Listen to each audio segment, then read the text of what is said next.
piling maikakahon. Marami kami ngunit iisa lamang ang aming pasyon. Ang awit ng kabataan, ang awit ng panahon. Hanggang sa kinabukasan, awitin natin ngayon.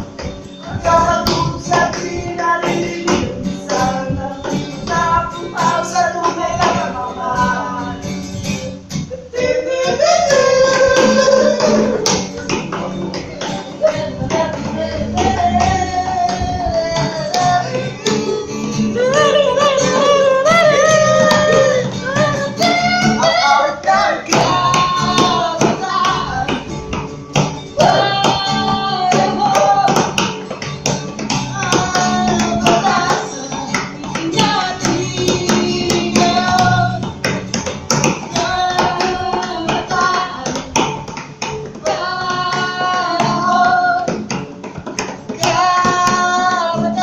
Ngayon na ang ating